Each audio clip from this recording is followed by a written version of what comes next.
ಹೌದು, ಸರ್ಕಾರಕ್ಕೆ RSS plan.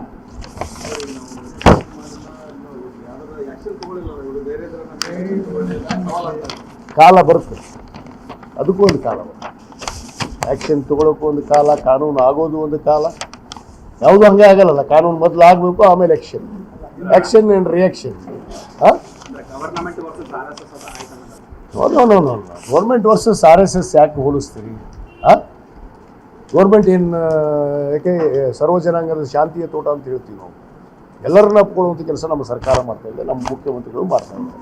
ಆದರೆ ಇವ್ರು ಏನು ಮಾಡ್ತಾ ಇದ್ದಾರೆ ಅದನ್ನು ಅವ್ರು ಕೇಳಿ ಯಾಕೆ ಮಾಡಿಸಲ್ಲ ಅಂತ ಹೇಳಿ. ಯಾವುದ್ರಿ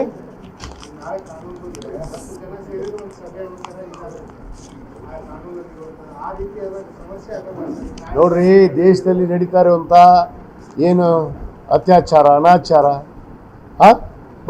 ಭಯೋತ್ಪಾದನೆ, ಯಾರ್ಯಾರೋ ಗುಂಪು ಕಟ್ಕೊಂಡು ಹೋಗಿ ಗುಂಡಾಗಿರಿ ಮಾಡೋದು, ಹಾಡಾಗ್ಲತ್ತ ರಸ್ತೆದಾಗ ಮರ್ಡರ್ ಮಾಡೋದು, ಇದು ಸರಿನಾ? ಅದಕ್ಕೊಂದು ನಿಯಮ ಅನ್ನೋದು ಇರಬೇಕಲ್ಲ. ಸಂವಿಧಾನದಲ್ಲಿ ಐತಲ್ಲ. ನಾವೇನು ಸಂವಿಧಾನವನ್ನು ಹೊರತುಪಡಿಸಿ ನಾವೇನೋ ಹೊಸ ಕಾನೂನು ತರ್ತಾ ಇಲ್ಲ.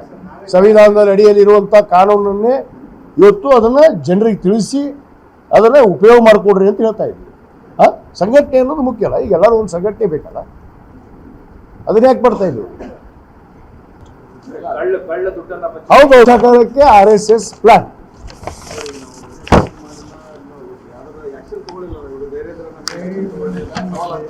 ಕಾಲ ಬರುತ್ತೆ, ಅದಕ್ಕೂ ಒಂದು ಕಾಲ ಬರುತ್ತೆ. ಆ್ಯಕ್ಷನ್ ತಗೊಳ್ಳೋಕ್ಕೂ ಒಂದು ಕಾಲ, ಕಾನೂನು ಆಗೋದು ಒಂದು ಕಾಲ. ಯಾವುದು ಹಂಗೆ ಆಗಲ್ಲ. ಕಾನೂನು ಮೊದಲು ಆಗಬೇಕು, ಆಮೇಲೆ action and reaction. No government versus RSS ಯಾಕೆ ಹೋಲಿಸ್ತೀರಿ? ಗೌರ್ಮೆಂಟ್ ಏನು ಯಾಕೆ ಸರ್ವ ಜನಾಂಗದ ಶಾಂತಿಯ ತೋಟ ಅಂತ ಹೇಳ್ತೀವಿ ನಾವು. ಎಲ್ಲರನ್ನ ಒಪ್ಕೊಳ್ಳುವಂಥ ಕೆಲಸ ನಮ್ಮ ಸರ್ಕಾರ ಮಾಡ್ತಾ ಇದೆ, ನಮ್ಮ ಮುಖ್ಯಮಂತ್ರಿಗಳು ಮಾಡ್ತಾ ಇದ್ದಾರೆ.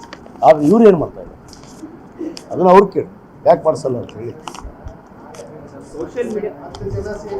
ಯಾವುದ್ರಿ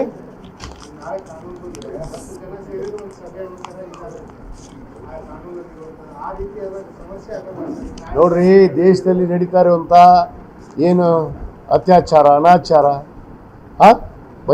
ಭಯೋತ್ಪಾದನೆ, ಯಾರ್ಯಾರೋ ಗುಂಪು ಕಟ್ಕೊಂಡು ಹೋಗಿ ಗುಂಡಾಗಿರಿ ಮಾಡೋದು, ಹಾಡಾಗ್ಲತ್ತ ರಸ್ತೆದಾಗ ಮರ್ಡರ್ ಮಾಡೋದು, ಇದು ಸರಿನಾ? ಅದಕ್ಕೊಂದು ನಿಯಮ ಅನ್ನೋದು ಇರಬೇಕಲ್ಲ. ಸಂವಿಧಾನದಲ್ಲಿ ಐತಲ್ಲ. ನಾವೇನು ಸಂವಿಧಾನವನ್ನು ಹೊರತುಪಡಿಸಿ ನಾವೇನೋ ಹೊಸ ಕಾನೂನು ತರ್ತಾ ಇಲ್ಲ.